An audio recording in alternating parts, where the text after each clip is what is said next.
Okay, so imagine this. Brazil's got legends. Big ones. We're talking Pelé, Zico, Romario, Ronaldo. But here's the twist. One guy flew so hard under the radar that even though he scored in every single game of a World Cup winning campaign, people still forget to mention him when naming the all-time greats. That dude? Jair Ventura Filho. But everyone just called him Jairzinho. Yeah, sounds familiar. You've heard the name before, right? But hold up. You think you know who he is? Think again. Because this isn't just some winger with nice feet or a cool nickname. This is the guy who went by the Hurricane, and for good reason. He didn't just play football, he wrecked it. He was like if a video game character showed up in real life and started bullying actual humans on the pitch. And get this, he didn't just win the World Cup in 1970 like the rest of those stars. He did something no one else has ever done before or since. He scored in every single match of that tournament. 7 games, 7 goals, one unstoppable force of nature. And we're not exaggerating. That's a straight-up world record. Not even Pelé could do that. Not Maradona, not Messi, not CR7, just Jairzinho. So how does someone pull off a feat like that in the biggest tournament in the world? How does a guy known more for hustle than flair end up being the engine in what many call the greatest team ever assembled? Well, dear friend, buckle up, because today you're getting the legendary story of Jairzinho, the man, the myth, the hurricane. Before he was lighting up Mexico in '70, Jairzinho was just a skinny kid from the slums of Rio. Born in 1944, same place as Zico, same city that eats football for breakfast, but back then, talent wasn't enough. You had to fight your way out of poverty, politics, and sometimes your own teammates just to make it onto the field. His family? Broke. Like, really broke. But Jairzinho had this raw aggression, fire in his belly, and legs built for chaos. He wasn't flashy, he wasn't graceful, he was fast, tough, and mean with the ball, like a pit bull that also happens to be a racehorse. And get this, he initially didn't even want to play as a forward. He wanted to be a defender, a destroyer, a menace. But coaches kept seeing potential elsewhere, and once he found the wing, there was no stopping him. By the time he was 15, he was already tearing up amateur leagues in Rio like they were training drills. By 17, he was playing professionally for Botafogo, yes, the same club that had Garrincha and was about to get Zico. And he was holding his own. Talk about pressure. Imagine joining a club with legends walking the halls, and instead of shrinking, you start making them look at you like, who the hell is this kid? But Jairzinho didn't care about comparisons. He cared about winning and scoring and running people over. So yeah, while everyone was looking at Pelé and Tostão in the national team setup, Jairzinho was quietly building up to becoming the secret weapon Brazil never knew they needed. If you're loving this so far, smash that subscribe button. We're just getting started. Next up, the moment Jairzinho went from promising young talent to Olympic medalist and rising national star. Hit subscribe and stick around. We're diving deep into the storm that was Jairzinho. So Jairzinho had this raw, wild energy from the jump, like a puppy that also happens to be built like a warrior. But talent alone wasn't going to cut it in Brazil. No way. No how. Back then, Brazilian football was full of flair, samba footwork, and guys who could juggle an orange for hours just to show off. But Jairzinho? Nah. He wasn't about tricks or posing. He was about results. And not just scoring goals, scoring them with attitude. He got his first big break at CR Vasco da Gama. You know, the club with more drama than a telenovela. That's where he started turning heads. Not because he did back heels or rainbow flicks. He didn't need those. He'd just take off down the wing like a man on fire and leave full-grown defenders looking like they forgot how to run. And get this. He wasn't even playing as a forward yet. still trying to play like some kind of aggressive destroyer in midfield. Coaches kept saying, "Bro, you're wasting your legs back here." Eventually, someone finally said, "You know what? Just stick him out wide and let him go fucking nuts." And boom, game changed. By the time he was 18, he was already being called the Hurricane because he didn't just pass defenders, he obliterated them. One poor guy tried to tackle him and ended up sliding so far, he almost left the stadium. Jairzinho's first big moment on the international stage came with the Brazilian U20 team. He showed up to the 1963 South American Youth Championship like a tourist visiting Earth for the first time, and immediately started breaking records. He scored 9 goals in that tournament. 9. In 5 games. While wearing shoes held together by duct tape and shoelaces. That's when people started whispering, "Yo, this kid might be special."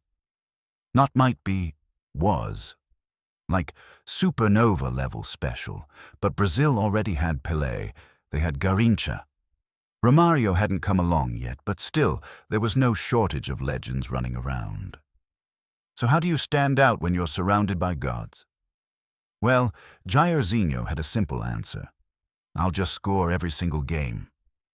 Bold move.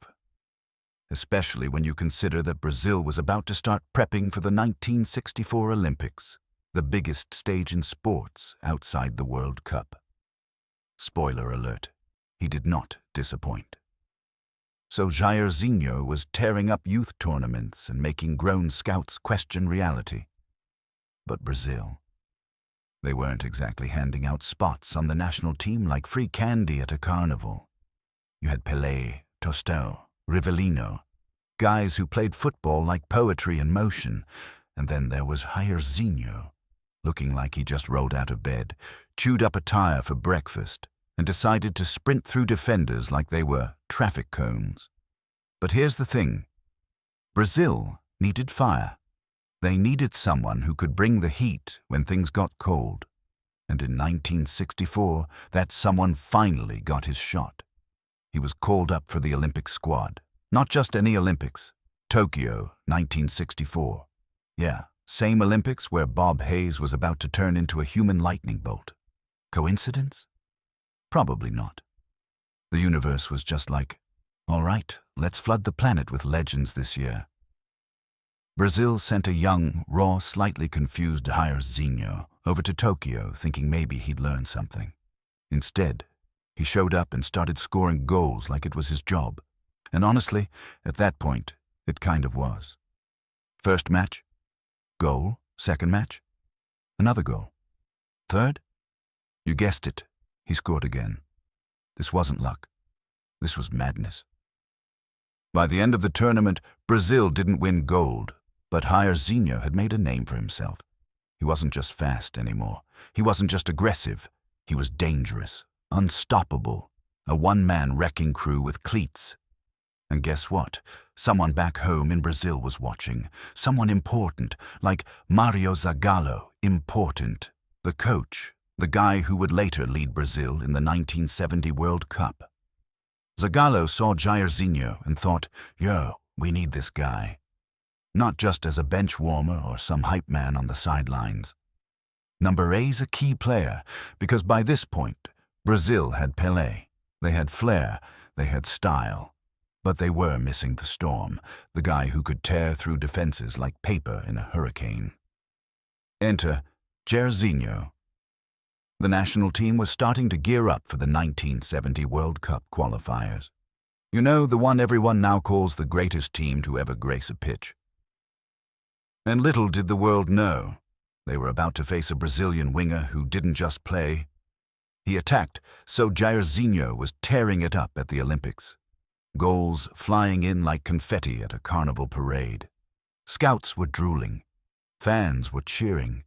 Brazil's national team coaches were already drafting emails to his club like, hey, can we borrow this guy for something slightly bigger than life? Like the World Cup. But keep in mind, this wasn't just any World Cup. We're talking Mexico 1970, the one they still call the greatest tournament ever. The one with Pelé, Tostão, Rivellino, Gerson, and Carlos Alberto. The one where Brazil painted the world yellow and green and made football look like art with cleats. And somehow, amidst all that star power, Jairzinho was the secret weapon nobody saw coming. Because here's the thing, Brazil had flair. They had magic. They had players who could juggle an orange without breaking a sweat. What they didn't have, a guy who looked like he was powered by rocket fuel and vengeance. That's Jairzinho in a nutshell. He wasn't flashy. He was ferocious. He didn't do step-overs. He did step-throughs. Straight through defenders. Thank you very much. By the time the 1970 squad was getting ready for Mexico, Jairzinho was already a rising force in Brazilian football. He had moved to Botafogo, yes, that Botafogo, and was lighting up Serie A like it was a birthday cake. One game, he scored 4 goals. Another, he assisted 3 and humiliated 5 defenders. In one match, he basically stared down an entire defense and said, "I'm going to run past all of you now," and then did exactly that. No warning. Just pure chaos. Coaches back then would say things like, "Jairzinho doesn't tire. He gets angrier," which is basically the football version of a robot programmed to destroy fun and take names. So when Zagallo started picking the squad for Mexico, there was no question. Jairzinho was in, not on the bench, not as a luxury, as a necessity, because Brazil needed fire. They needed someone who could not only hold their own with the stars, but also scare the absolute pants-off opponents. And my friend Jairzinho was not here to make friends. He was here to win. So Brazil touched down in Mexico like a samba band with Ronaldo-level confidence. The whole country was watching. The world was waiting. And Jairzinho, he was locked in, because this wasn't just another tournament. This was his moment, his chance to show the world that speed, skill, and sheer aggression weren't just accessories, they were weapons. And once he stepped onto that pitch, there was no turning back. So Jairzinho gets to Mexico in 1970 as part of Brazil's World Cup squad. He's already got hype, he's already got skills. But let's be real, he's not exactly the guy everyone thinks is going to steal the show. You had Pelé, the guy was basically a demigod at that point. Then you had Tostão, Rivellino, Gerson, playmakers with footwork smoother than Brazilian coffee. And then there was Jairzinho, looking like he just rolled out of bed, forgot his socks and said, "Screw it, I'll play barefoot." Not literally, but spiritually, absolutely. He wasn't flashy. He didn't do step-overs. He didn't pose after goals like he was auditioning for a shampoo commercial. Number Jairzinho scored goals like he was mad about something, which honestly, he probably was. Now, Brazil rolls into Group 1 with England, Romania, and Czechoslovakia. You know, no pressure, just one of the toughest groups in the tournament. If this were a movie, the soundtrack would start playing dramatic violin music right now. First match, Brazil versus Czechoslovakia. Final score, 4-1 for Brazil. Pelé scores, Tostão scores, Jairzinho doesn't get on the board. But here's the kicker, he absolutely wrecks the defense. Every time he touches the ball, someone falls over. And not in a diving way, in a what just happened kind of way. Coaches are watching and thinking, okay, so we have this guy who doesn't need flair to scare people. Second match, Brazil versus England, yeah, that England, with Bobby Moore, Jeff Hurst, the reigning champs. This game goes down in history as one of the greatest World Cup matches ever played. Why? Because Brazil didn't just beat England, they embarrassed them. Final score, 1-0 to Brazil. Goal by? Surprise, surprise, Jairzinho. That's when people started whispering, yo, this guy might actually be dangerous. Third match, Romania. Final score, 3-2. Guess who scored again? Yep, Hurricane Jairzinho. By now, teams are starting to panic. Brazil hadn't even made it out of the group stage yet, and Jairzinho was already breaking scoring streak records left and right. Fourth match, Peru in the quarterfinals. Score, 4-2. Pelé scores twice. So does, you guessed it, Jairzinho. Fifth match, Uruguay in the semis. 3-1, he scores again. Sixth match, Italy in the quarters? No, wait, we already did that. Let's go to the final. Seventh match, World Cup final versus Italy. Score, 4-1. Who scored? Let me check my notes. Yeah, you know where this is going. Jairzinho, yep. 7 games, 7 starts, 7 goals. 1 hurricane unleashed on the world. No one in history, before or since, has scored in every single World Cup game for a winning team. Not Pelé, not Maradona, not Messi, not CR7, just Jairzinho. And the funniest part, people still forget to mention him when listing all-time greats. Like, bro, this man went to a World Cup, scored in every match, helped build what many call the greatest team ever, and somehow gets left out of GOAT conversations. That's like going to a party, eating all the food, doing all the dancing, crashing on the host's couch, and cleaning up before you leave, and then getting left off the group photo. Unforgivable. But hey, that's Jairzinho for you. The modest destroyer, the silent assassin, the man who didn't ask for headlines. He just delivered them. Oh, and guess what? His legend was only just beginning. So Jairzinho just finished dropping goals like confetti at Carnival. World Cup 1970 was his personal playground. 7 games, 7 goals, 1 unstoppable force of nature. And yet, no one gave him the credit he deserved. Not even close. Because when people talk about that Brazil team, they go straight for Pelé. Understandable. He's Pelé. Then maybe Tostão, Rivellino, Carlos Alberto. But Jairzinho? Nah. He's stuck somewhere between remember that guy and wait, he did what? Let me remind you real quick. This man scored in every single World Cup game for the winning team. That's not just good luck. That's not a fluke season. That's historical dominance. But instead of getting statues, parades, and his own cereal box, Jairzinho just kind of kept playing, like nothing happened. Post-World Cup, he goes back to Botafogo and starts scoring again like it's just Tuesday. He didn't start flexing. He didn't grow out his hair or demand a raise. He didn't start doing interviews where he says things like, "I'm top 5 all time." Nah. He just said something like, "Cool, we won. Now can we get back to work?" Which is exactly what made him so dangerous, and also why people forget how nuts he was. But here's the thing. Football doesn't always reward humility. It rewards flair. It rewards showmanship. It rewards people who scream, "Love me" or "Hate me," while wearing sunglasses indoors. Jairzinho, he was more like, "Pass me the ball. I'll do something with it. Don't need no hype."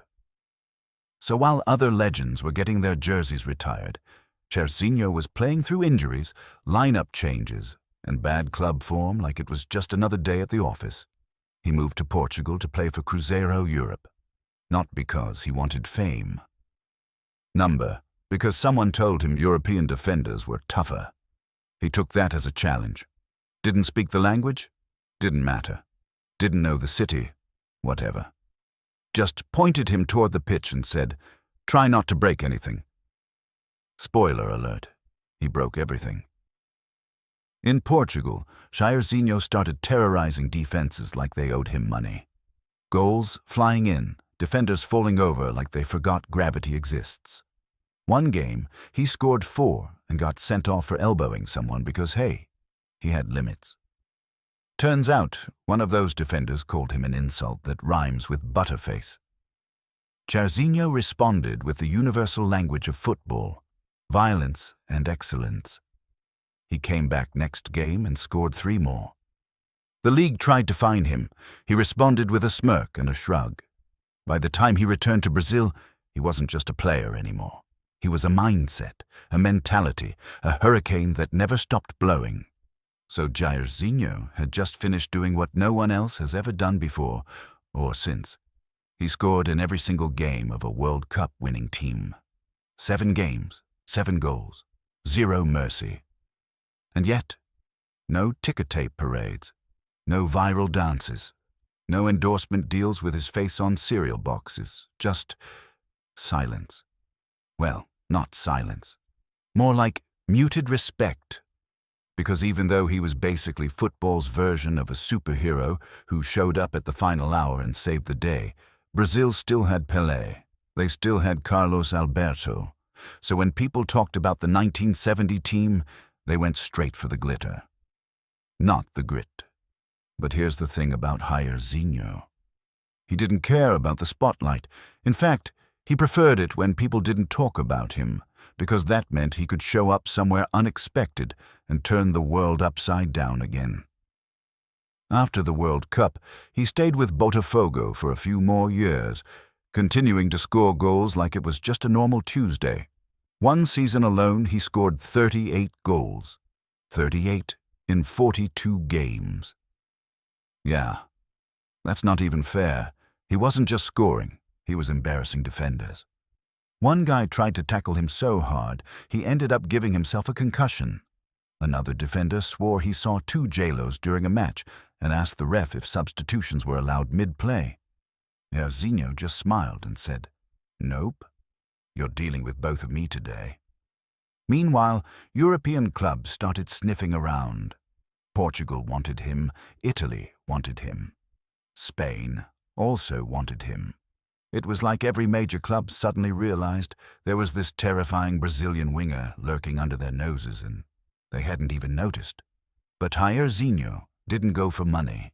He didn't go for fame. He went for challenge, which is why he decided to take his Hurricane act to Europe, not to play for Real Madrid or Juventus, but to Marseille. Yes, that Marseille. The French club with more drama than a reality TV show, and fans who throw flares at each other just for fun. Why Marseille? "Nobody expects the Spanish or Italians to fear me," he reportedly said. "Let's see how scared they get when I'm tearing through France instead." Bold, also terrifying. So off he went to France, ready to bring the storm to a new continent. The locals had no idea what hit them. So Jairzinho was tearing up France like it was a napkin at a barbecue. Marseille thought they were getting a Brazilian winger who could score goals. Instead, they got a one-man wrecking crew who treated defenders like training dummies.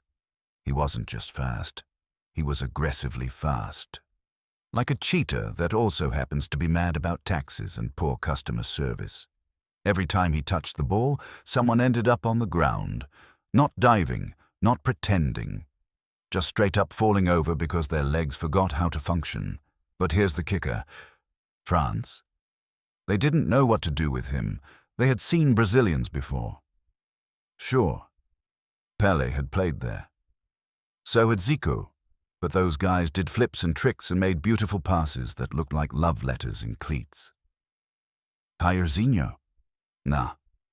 He showed up, saw the goal and said, "That's mine now." One game, he scored 3 goals and picked up 2 yellow cards, because apparently scoring wasn't enough. He had to make sure people remembered his name.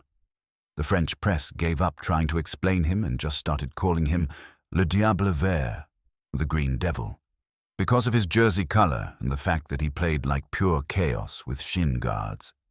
But even with all the damage he was doing, something strange happened. Marseille wasn't winning as much as expected. Why? Because French football was weird back then. It was like everyone agreed to play at half speed so they could enjoy the scenery. Jairzinho didn't get that memo. He kept pushing, kept running, kept scoring, but the rest of the team kept jogging. Like trying to win a race while your teammates are doing yoga on the track. Eventually, he looked around and said, "Yo, this isn't working." So he packed his bags, left France and went back to Brazil with one thing clear in his mind. Europe is fun, but Brazil is home. He returned to Botafogo, ready to remind everyone why he was called O Furacão, the Hurricane. And guess what? Botafogo fans hadn't forgotten. When he stepped onto the pitch again, the whole stadium exploded like he'd never left. Because in Brazil, when you're a legend forever, even if you take a vacation to Europe for a few years. He didn't slow down. If anything, he sped up.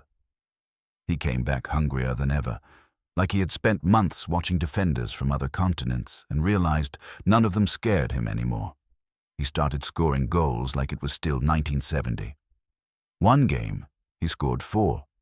Another, he assisted 2 and head-butted a fan who threw a soda can at him. Was it classy? Was it Jairzinho? Absolutely. By now the world had moved on. Pelé had retired. Tostão was gone. Rivellino was winding down. But Jairzinho, still going, still scoring, still making defenders question every life choice that led them to face this man on a Tuesday afternoon. And just when people thought he might finally start slowing down, Brazil came knocking again. Time for one more go-round with the national team. Let's see where that takes us next. So Jairzinho was back in Brazil. Older, wiser, still fast enough to make defenders cry before kickoff. He had done what most legends only dream of. He won a World Cup, scored in every game, and made grown men question their career choices simply by running past them. But here's the thing about being a legend. The world keeps spinning. Football keeps moving. Time doesn't care if you're a hurricane. It still wants to slow you down. By the late 70s, Jairzinho was in his early 30s, which in football years is like being on borrowed time. Most players start thinking about retirement, or at least slowing down. Not Jairzinho. He looked around, saw all these young kids trying to take his spot and said, "Nah, not today." One team tried to sign him based only on his reputation. They didn't even ask how old he was. When they finally saw him train, one coach whispered, "Is this guy really 34? Another player asked him, "Yo, what's your secret? Do you drink unicorn blood or something?" Jairzinho just winked and said, "Nope. Just never stop running." And run he did, even as teams started changing. As younger players came in with fresher legs and flashier moves, Jairzinho kept showing up, scoring goals, and making defenders look like confused tourists. But here's the kicker.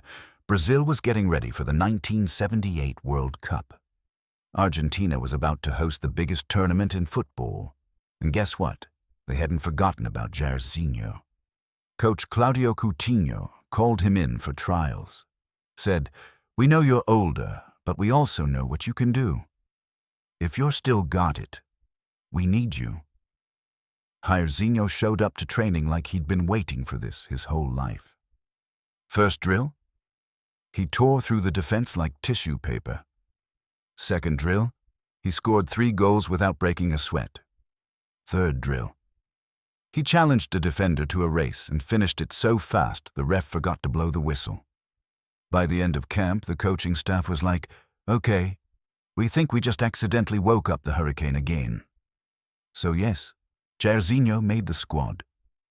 Not as a starter, not as a star, but as a weapon. A wild card, a reminder that sometimes the best players aren't young. Sometimes they're just angry. Brazil rolled into Argentina with a new team.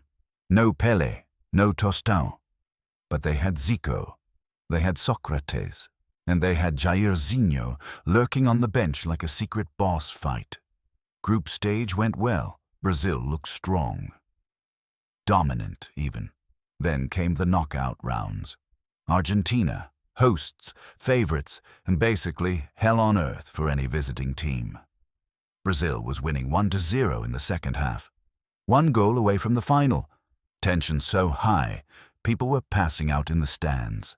And then, disaster struck. Argentina scored. Game tied, extra time, and that's when things got real. Brazil pushed forward, tried to win it, but the Argentinians had home advantage, passion, and apparently gravity worked differently in Buenos Aires because somehow Brazil couldn't get the ball over the line. Final score, 1-1, Argentina won on tiebreakers. Brazil was out, dreams crushed, legacy questioned. And once again, Jairzinho found himself standing on the pitch long after the final whistle, wondering why the universe liked playing hard to get. But here's the thing about hurricanes. They don't just disappear, they regroup. They rebuild, and they come back hotter than ever, which means it wasn't the end of the story. It was just halftime. So Brazil lost the 1978 World Cup semi-final. Brutal, devastating, the kind of loss that haunts nations for decades. But while the rest of the team was dealing with a heartbreak, Jairzinho was already thinking about what came next. Because life doesn't stop after one tournament. Football doesn't stop. And if you're Jairzinho, you don't stop either.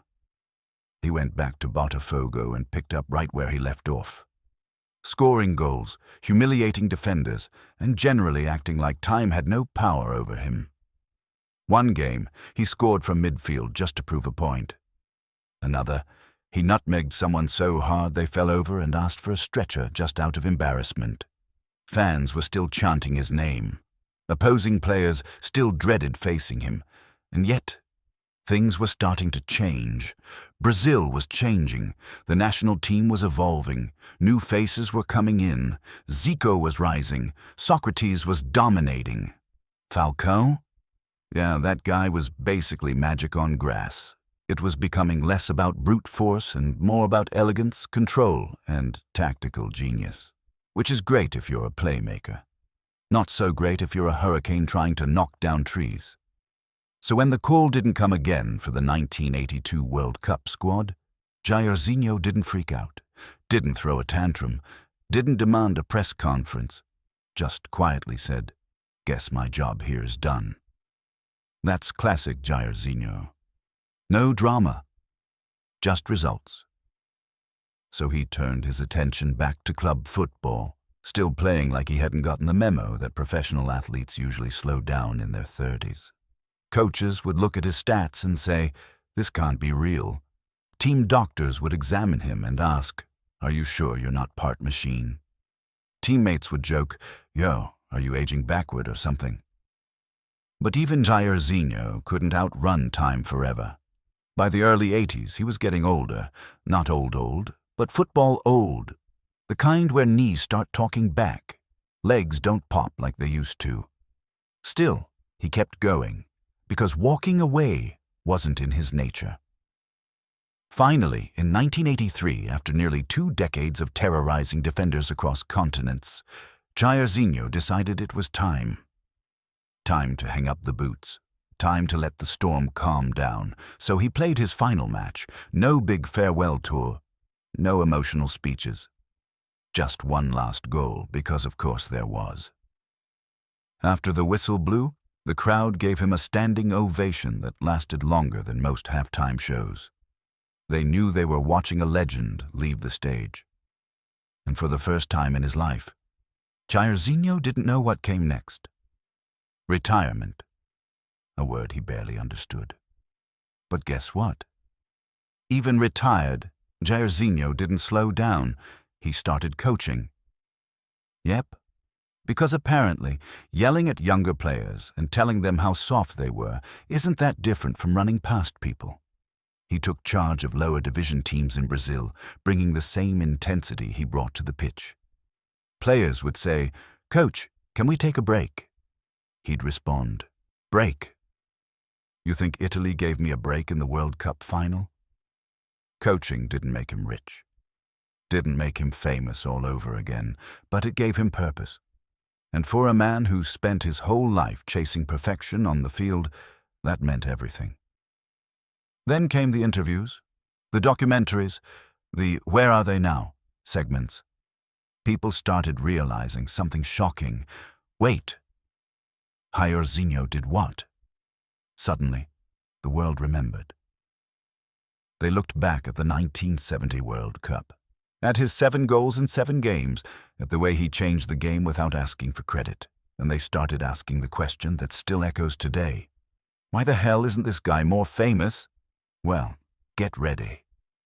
We're about to find out exactly why. So Jairzinho was retired, done playing. No more cleats, no more sprints down the wing, no more defenders falling over like they forgot how legs work. But here's the thing.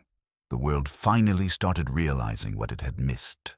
Back in the 70s, while everyone drooled over Pelé, people were too busy dodging banana peels to notice Jairzinho going full road runner on defenses.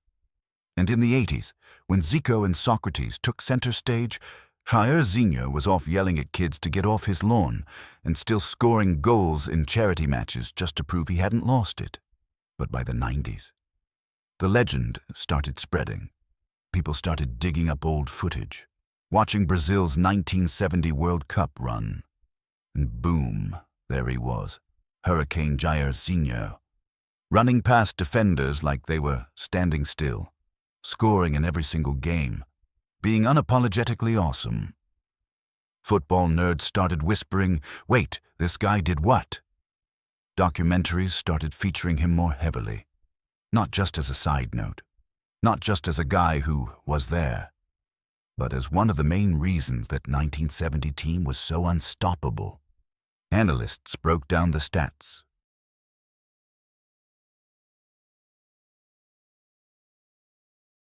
Fans rewatched the games, and everyone came to the same conclusion. Jairzinho wasn't just good. He was historical dominance wearing shin guards. One sports writer famously said, "Pelé was the brain, Carlos Alberto was the heart, but Jairzinho, he was the hammer," which is honestly the most Brazilian superhero origin story ever. Meanwhile, the younger generation of players started looking up to him, not because he was flashy, not because he had 1 million Instagram followers, but because he just kept showing up and wrecking games. Ronaldo, he cited Jairzinho as an influence. Romario, same thing. Even Neymar, who spends half his time doing rainbow flicks and posing for selfies, once said, "If you want to learn how to score under pressure, watch Jairzinho in 1970. That man didn't care about odds. He rewrote them." And yet, Jairzinho barely got the credit. It was like the football gods gave him superpowers, then whispered, "But nobody's gonna remember your name." Brutal. But hey, if you're gonna be forgotten, might as well do it gracefully. So Jairzinho kept living his life quietly, coaching, mentoring, occasionally showing up at Botafogo events and getting mobbed by fans who finally realized who he was. "Oh my God, it's you! Can we get a selfie?" "Wait, you're still alive?" "Yeah, still alive, still loud, still opinionated, and still giving interviews where he says things like, 'I scored in every World Cup game. If that doesn't make me a legend, I don't know what does.'" Fair point. By the 2000s, Brazil started honoring him properly.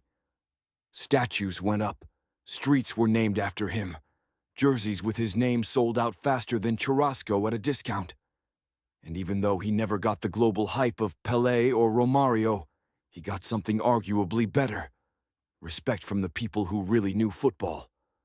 Old school players, coaches, analysts, guys who watched him tear through defenses and knew damn well that he was the reason teams started running scared. And then came the ultimate honor, the kind that doesn't come with glitter or hype music, the kind that comes with silence, with reflection, with history finally catching up. Yes, dear listener, it was time for Jairzinho's legacy to get its final stamp of approval. Because if you're building a list of all-time greats, you can't skip this chapter. So Jairzinho was finally getting his flowers. Late? Absolutely. But better late than never. After decades of being the forgotten legend of Brazil's greatest World Cup team, people were finally waking up to what he'd done in Mexico in 1970. 7 games, 7 starts, 7 goals, no mercy. That's not just dominant, that's unheard of. And yet, somehow he still didn't get the headlines like Pelé or Romario or Ronaldo. But here's the thing about legends. They don't always need the spotlight to shine. Sometimes they just keep shining anyway. Even after retirement, even after the world moved on to newer stars and flashier moves, Jairzinho stayed relevant, not because he chased fame, but because he couldn't help being legendary. Young players started watching old footage, not just for inspiration, but for lessons. Because Jairzinho wasn't just fast, he was relentless, he was aggressive, he scored when it mattered most. There was no off switch, no mercy button, just pure hurricane energy in cleats. And slowly, football started recognizing him properly. In 2004, Pelé released his list of the 125 greatest living players. You know who was on it? Jairzinho. The list included names like Maradona, Cruyff, Beckenbauer, Zico, and right there, quietly doing his thing. Oh, Hurricane. It was one of the biggest validations ever. Coming from Pelé, of all people. Even the European leagues started giving credit where it was due. In Italy, they called him Il Diavolo Verde again, not for fear, but for respect. In Portugal, fans still talk about how he destroyed defenses like it was practice. And in France, well, Marseille still hasn't fully recovered. Jairzinho started making appearances at tournaments, charity matches, and World Cup events. And every time he showed up, people reacted like royalty had walked into the room. Old teammates came up to him and said things like, "Bro, I watched you destroy Italy, and I still can't believe it."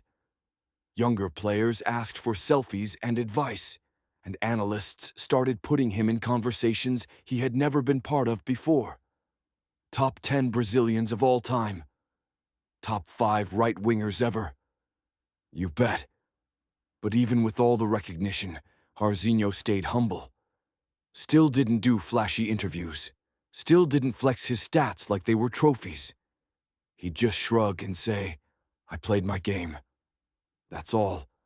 Which, honestly, is the ultimate flex. Because in a sport full of hype, ego, and drama, Jairzinho proved that silence speaks louder than noise. And then came the ultimate honor, the one that cements your place in history. In 2022, FIFA announced a new list, their all-time greatest 11. And guess who was in the running for right wing? Yep, Hurricane Jairzinho. Now this isn't just some made-up fan ranking. This is FIFA, the organization that runs the World Cup. And they were seriously considering putting Jairzinho in the same squad as Pelé, Messi, Maradona, Cruyff, and other gods of football. That's how far his legacy had come, from being nearly forgotten to standing on the edge of eternal greatness. And in the end, that's exactly how Jairzinho would have wanted it. Not with a parade, not with confetti, just with undeniable results. One goal at a time, one storm at a time, one legend at a time. So if you're watching today's football and you see a winger tear through defenders like paper, if you see a player score when it matters most, if you see someone look around the field like, "Yeah, I own this," remember where it all started. With a skinny kid from Rio, a hurricane in cleats, the man who scored in every World Cup game, the man who never asked for praise, the man who just kept showing up and kept winning. Jairzinho, the quiet destroyer, the unstoppable force, the forgotten legend, no longer forgotten.